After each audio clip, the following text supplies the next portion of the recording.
Good morning friends.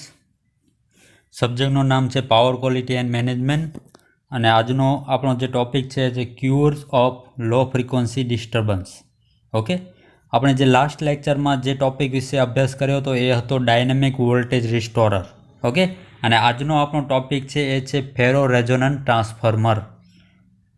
અને પછીનો જે લેક્ચર આવશે એમાં આપણે સ્ટેટિક વાર કમ્પેન્સેટર એટલે કે એસવીસી વિશે અભ્યાસ કરશું. બરાબર, તો આજે આપણે જે ચર્ચા કરવાના છીએ એ ટોપિકનું નામ છે ફેરો રેઝોનન્ટ ટ્રાન્સફોર્મર. ઓકે, તો ફેરો રેઝોનન્ટ ટ્રાન્સફોર્મરની મદદથી આપણે કઈ રીતે વોલ્ટેજ સેગ અને વોલ્ટેજ સ્વેલ એનો મિટિગેશન કરી શકીએ. બરાબર, તો એના વિશે આપણે આજે અભ્યાસ કરવાના છીએ. તો મિત્રો, એના માટે આપણે એક ફિગર કન્સિડર કરવી પડશે કે ફેરો રેઝોનન્ટ ટ્રાન્સફોર્મર કેવું હોય. બરાબર, તો એના માટે આપણે આ ફિગર છે એ ધ્યાનમાં લેશું.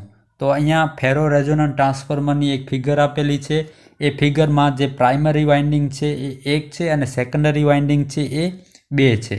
અને જે બીજી વાઇન્ડિંગ છે એની અક્રોસમાં એક કેપેસિટર જોડેલો છે. બરાબર, અને જે આ એલ અને સી બને છે, આ એલ અને સી બને છે એને આપણે શું કહી દીધું?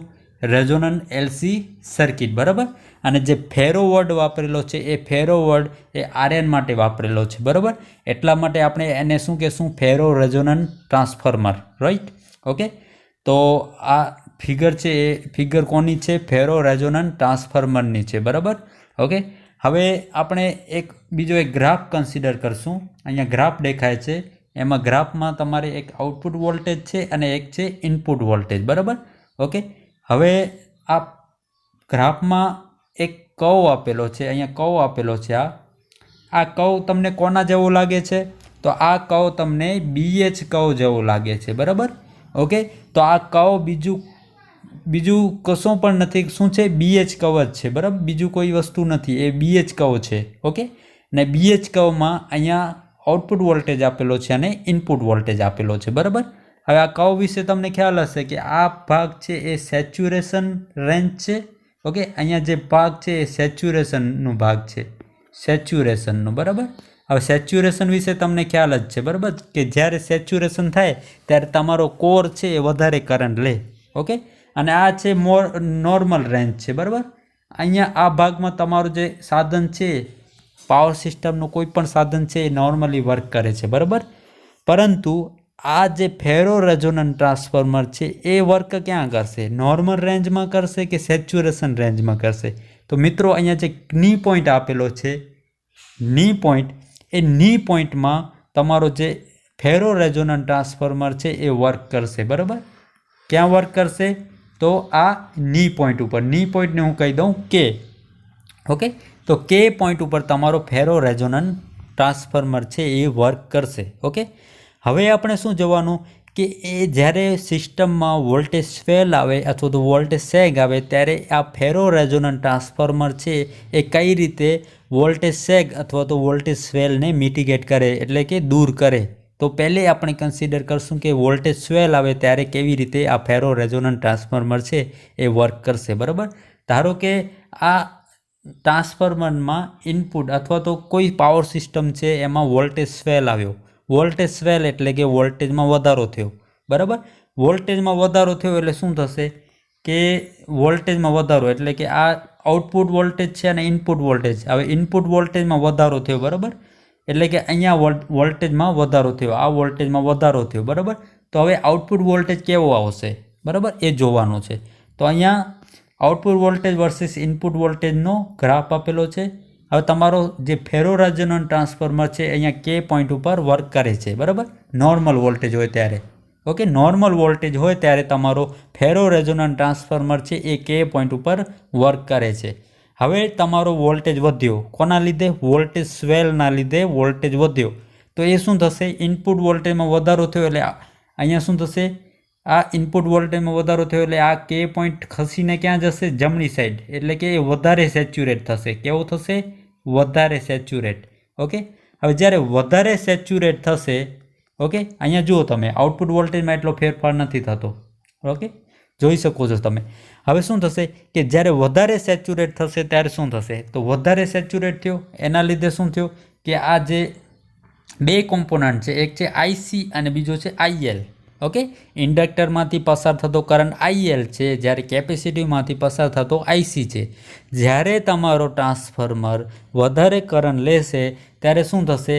કોર તમારી સેચ્યુરેટ થશે, બરાબર? તમારી કોર સેચ્યુરેટ થશે એટલે આમાંથી જે કરંટ હશે એ કરંટ બે હશે, IL અને IC.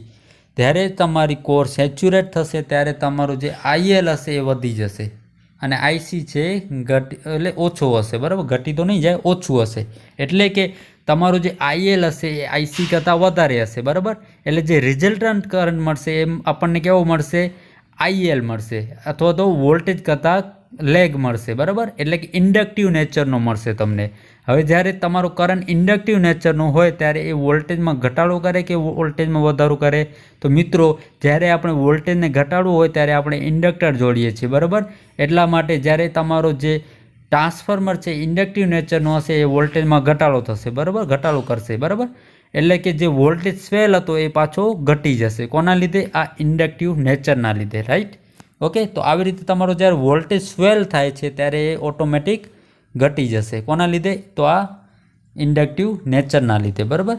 ઓકે, હવે જ્યારે વોલ્ટેજ સેગ થાય ત્યારે કેવી રીતે એક ટ્રાન્સફોર્મર વર્ક કરે છે એ જોવાનું છે.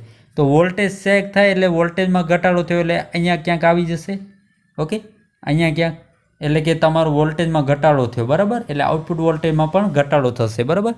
હવે શું થશે? વોલ્ટેજમાં ઘટાડો થયો એટલે એ શું થશે? એ ઓછો કરંટ લેશે. હવે એમાં શું થશે કે આ બે કોમ્પોનન્ટ છે C અને L. એમાં જે કેપેસિટિવ કરંટ છે એ હવે ઇન્ડક્ટિવ કરંટ કરતાં વધી જશે. એના લીધે શું થશે કે જે તમારો રિઝલ્ટન્ટ કરંટ આવશે એ કેવો હશે? કેપેસિટિવ મોડમાં આવશે, એટલે કે લીડિંગ આવશે, બરાબર? હવે તમે પાવર ફેક્ટર કરેક્શન વિશે સાંભળ્યું હશે, બરાબર? તો પાવર ફેક્ટર કરેક્શનમાં શું થશે કે જ્યારે તમારે વોલ્ટેજ વધારવો હોય ત્યારે શું કરો તમે કે કેપેસિટર અક્રોસમાં જોડી નાખો એટલે એ શું કરશે? લીડિંગ કરંટ આપશે, બરાબર? હવે લીડિંગ કરંટ આપશે એટલે વોલ્ટેજમાં ઓટોમેટિક વધારો થશે, બરાબર? તો વોલ્ટેજ સેગ દરમિયાન જે વોલ્ટેજમાં ઘટાડો થયો હતો એ પાછો વધી જશે. કોના લીધે? તો આ કેપેસિટરના લીધે, બરાબર? તો આવી રીતે વોલ્ટેજ સેગ થાય અથવા તો વોલ્ટેજ સ્વેલ થાય ત્યારે તમારો આ ફેરો રેઝોનન્ટ ટ્રાન્સફોર્મર છે એ આવી રીતે વર્ક કરશે, બરાબર? તો આ થિયરીની હું રિપીટેશન કરું છું કે જ્યારે વોલ્ટેજ સ્વેલ થાય એટલે કે વોલ્ટેજમાં વધારો થાય ત્યારે ઇન્ડક્ટિવ પાર્ટ વધી જશે. એના લીધે શું થશે? વોલ્ટેજમાં ઘટાડો થશે. અને જ્યારે વોલ્ટેજ સેગ થશે ત્યારે કેપેસિટિવ પાર્ટ વધી જશે, એટલા માટે વોલ્ટેજમાં વધારો થશે, બરાબર? પરંતુ અહીંયા એક લિમિટેશન આપેલી છે બુકમાં કે તમારું વોલ્ટેજ સેગ એ 30%થી વધારે થશે તો પછી એ મિટિગેશન નહીં કરી શકે. એટલે કે અપ ટુ 30% જેટલો વોલ્ટેજ સેગ થશે તો આ ટ્રાન્સફોર્મર કામનો છે, બાકી કામનો નથી, બરાબર? બીજા અમુક ડિસએડવાન્ટેજ આપેલા છે બુકમાં કે આ જે ટ્રાન્સફોર્મર છે એ it is sensitive to frequency અને it is sensitive to temperature changes. એટલે કે ફ્રીક્વન્સી અથવા તો ટેમ્પરેચરમાં ચેન્જીસ આવશે તો આ ટ્રાન્સફોર્મરની અંદર જે એ ઘણું બધું સેન્સિટિવ છે, બરાબર? અને બીજો કે it is not suitable for equipment which requires high અથવા તો હ્યુજ ઇન્ડ્યુસ કરંટ, કે જે ઇક્વિપમેન્ટ હ્યુજ ઇન્ડ્યુસ કરંટ ધરાવે છે એના માટે આ સુટેબલ નથી. તો આ ત્રણ એના ડિસએડવાન્ટેજ છે, બરાબર? તો આ આજનો આપણો ટોપિક હતો. જો કાંઈ પણ ડાઉટ હોય તો તમે મને પૂછી શકો છો. Thank you.